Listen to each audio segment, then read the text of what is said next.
Hey everybody, this is Nick Baldwin, and today I'm being joined by PFL featherweight prospect Nathan Kelly, who takes on Akhmed Magomedov at the Road to Dubai Champion Series event on January 25th. Nathan, how are you? I'm good. I'm good. Good day's training. We're 2 weeks out, more or less. Kind of finished off our last hard sparring this week. And yeah, just counting down the days now, ready to go. Just can't wait to get in and have a fight. It's the worst part is the prolonged waiting. So, yeah, can't wait to just get in and do it. When do you head over to Dubai? I'm actually over here Oh, now. you're here. Okay. Yeah, I came over the end of November. My girlfriend lives over here. She's an English teacher. She moved over here in August, so I was coming over anyway. And then I got this fight announced, and so I said I may as well while I was here just stay here and prepare over here. So yeah, Okay, nice. So that's actually pretty cool. How long has your girlfriend been in Dubai for? since August, so she'd be here like what's that? August is the 8th, isn't it? So like 5 months maybe now she's here. Okay, nice. So yeah, it's been she was kind of showing me the ropes when I first landed, and then I just needed to link up with the team over here, and I've been working with them since basically since I touched down. I got started training, and here we are. That's got to be pretty nice because I feel like going to Dubai. I mean, it's a foreign place, if you will. But now you go there and you know someone there. Not only do you know someone, but it's your girlfriend. That has to does did it make sort of just fighting in a very different place than maybe you're used to a bit easier.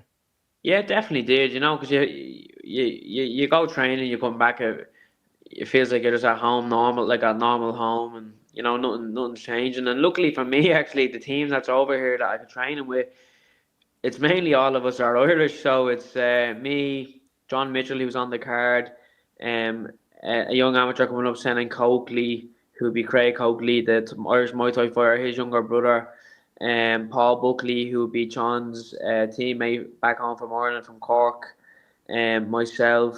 We have a small little close knit team, and 4 or 5 of us are Irish. So even in my training environment, I just fit straight in, and there was no trying to settle in. I was just settled in from the start. So Okay. that was a bonus as well. Very good, very good. Well, what I wanted to start off before we got into the whole Dubai thing was, of course, the PFL announced just 2 days ago on January 7th that you have a new opponent for this card. Kasan Magomed is out. Now Ahmed Magomedov is in. I guess just to kind of kick things off, how did you find out about this? What was your reaction, or and also when did you find out about this? How long have you known that Magomed was out of the fight? Yeah, so I found out like a week and a half, 2 weeks ago. Um, in fairness, they sent me on Ahmed straight away. They said they had him ready to go. So I knew instantly I had a replacement, so I wasn't hanging over the worry of will I get an opponent. So yeah, just kept the ball rolling. It is what it is. I've just in June of last year, my opponent pulled out 2 weeks before the fight. So yes, nothing new here. I'm well accustomed to pullouts. Okay, so Magomedov, Ahmed Magomedov, the new opponent, he actually stepped in about, as you said, a week and a half to 2 weeks ago. So you've known you'd be fighting him for that long already. Yeah, so they sent me on him, and I was like, yeah, I'll fight him because now obviously they have to offer them to me Hmm. first before whatever. But there was no way I wasn't gonna fight on this card. They could have put me in there against I don't know a fucking Russian soldier with a gun for all I know, and I still would have got in and have a had a scrap. But yeah, they sent me him about a week and a half, 2 weeks ago. I said yes, and since then I've just been preparing for this guy. I just looked him up, saw what he was about, saw his style, saw his kind of approach he takes, and yeah, just tailored my game plan around fighting him instead of Hazan. Um, you know, he's a Dagestani fella. Also, I was preparing for someone who was gonna maybe be a bit elusive with the striking, but then look to grapple. So I was expecting a heavy grappling match with Kazan, and there's going to be no difference here. This guy is going to look to grapple with me from the start. He's going to look to try take me down, control me, and do all that Russians do. But yeah, I've been preparing for the Dagestani for the last 10 weeks. So he's not going to have it as easy as he might think. He might think, so I'll just roll over and submit to his Dagestani powers. But yeah, no, I'm coming prepared. My takedown defense is on point. My striking is on point. My wrestling is on point. So if I take him down, put him on his back, let's see how he does. I think he's in for a rude awakening stepping in there against me. Is that something you might actually look to do, or you think you could do, end up on top of Magomedov? Like, people do forget, I'm a I was doing grappling since I was in nappies.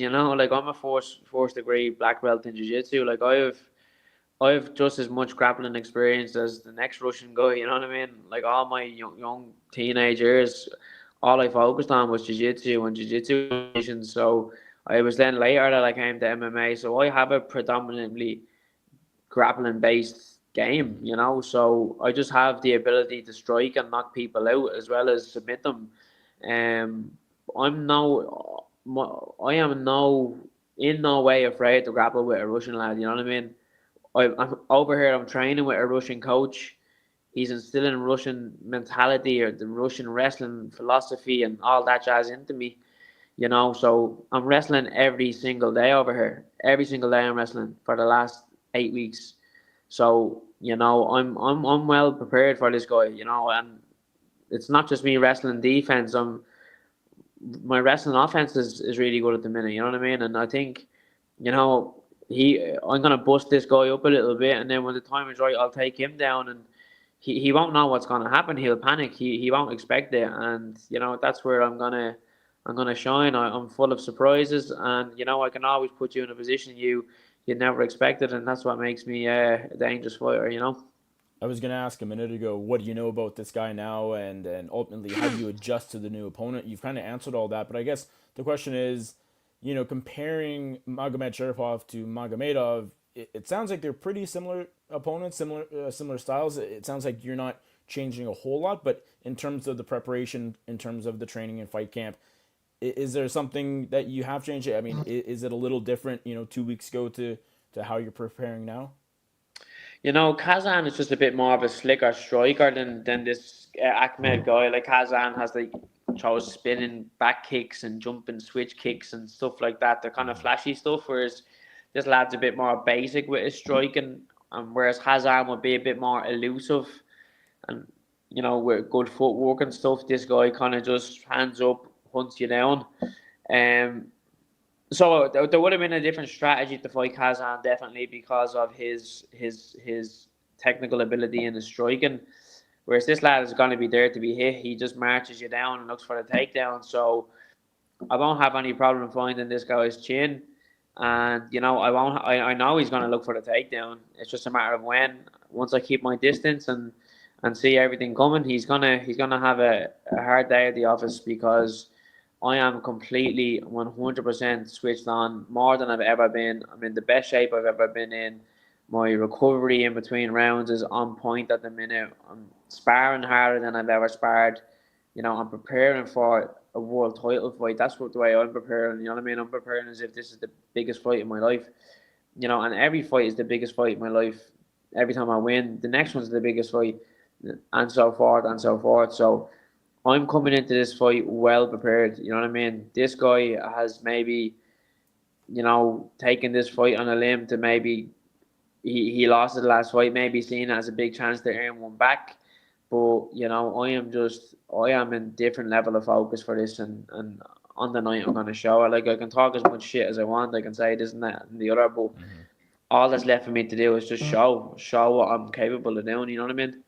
No, Magomedov hasn't fought since February of 2023. It's been a while since we've seen him in the cage. How do you look at that? What do you make of that, just in terms of, of course, maybe he goes in there dealing with a bit of ring rust, so that's a good thing for you. But also, we haven't seen him in so long. Maybe he's added new things to the tool bag, so to speak? Is it tougher to prepare for him just because it's been 2 years since we've seen him, or what do you make of that time away?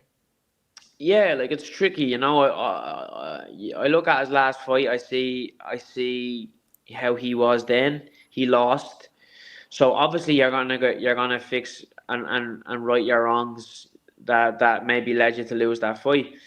That being said, time in the cage on the night with the lights on you is the most valuable experience that you can get. Whether you're sharpening the tools behind the scenes in the gym, yeah, that's all well and good until it comes to actually having to do it on the night with the lights on you, and it's a different pressure, it's a different form of stress. And normally, when people are under them lights and under that stress, they just revert back to old ways anyway. Whereas, you know, he last fought, I think, in February 2023. We're nearly hitting February 2025. In that time, I've had like 5 fights, 5 fights, 5 fight camps, making weight 5 times, preparing for 5 different opponents, stepping into the octagon with the lights on me, the ring announcer calling out my name, staring down my opponent from across the ring. I've lived that experience. This is gonna be when I fight him. It's gonna be the sixth time I've experienced that in just over a little over 2 years. So you know, I've been so busy that on the night I'm gonna feel like that's where I'm meant to be. And I'm gonna shine with the lights on me and show that, as I always do, that I'm made to be in there on them big nights. So it'll be interesting to see how he deals with that pressure. You have ring rust there. You have the Ireland versus Dagestan hype that, like, if he's losing to an Irish lad, he's gonna be shunned from his Dagestan community, and then ultimately, he's facing me, a fucking animal. So yeah, he has a lot to be worried about. I'm in the driver's seat at the minute, and I'm just looking at him in my rearview mirror as far as I'm concerned. But yeah, look, he's gonna be game. He's gonna be tough, regardless of time off. He's gonna want to win. He's only gonna get that win back. But I want to win more. I'm on better form, and I just feel like I'm too much for him everywhere. I feel like I'm a better striker. I feel like I'm a better grappler, and I just feel like I'm way more dangerous, and I can finish the fights with a higher success rate than he can. If someone pays any attention to MMA news, I mean, they'll have seen there's a lot of headlines lately, sort of this debate between Irish MMA and Dagestani MMA. I mean, Khabib's been chiming in, Paul Hughes. I assume you've seen this. Do you have any sort of thoughts? Do you have a take on this, or are you kind of just shutting that out as you get ready for this fight? I don't know if I have a take. You know what I mean? It's Khabib is talking shit. He's trying to store the pot. He's trying to the Dagestanis just think they're better than everyone anyway. They have the bully mentality. So all I have to say to what he said is just watch, wait and see what I'm gonna come with on the night. I'm gonna beat one of your boys, and I'm gonna make a show of him in front of the whole world, and I'm gonna show that you can never underestimate an Irish fighter. Like, he maybe thinks that because he bet Connor that we're all these pushovers and this and that and the other, but we are the next generation here now at the minute, and we are built different. We are definitely built different, and all I can do on the night is show that you made a big mistake in underestimating me. You know what I mean? I think people were really excited for the Magomed Sharipov fight because they looked at him as maybe your toughest test. And I think they saw your two wins in 2024 where you were big betting favorites. You had great wins.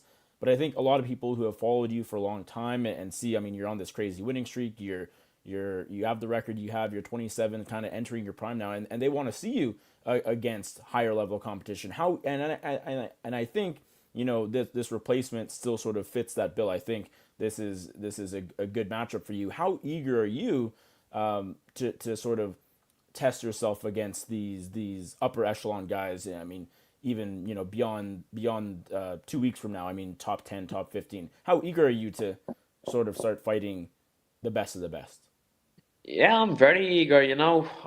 Hazan was an opponent that a lot of people maybe were running scared from. They thought they didn't want to fight him. They thought he was the boogeyman or whatever it was. You know, a lot of people have turned him down. The minute his name got sent to me, I said yes instantly. You know, so there's no, and I said yes instantly, and it took him a little bit of time to consider fighting me, and then lo and behold, he pulls out in the end. So I I signed up to fight straight away. I've been signed up to fight him this whole time. I'm willing to prove my worth. You know, I was turning up to fight.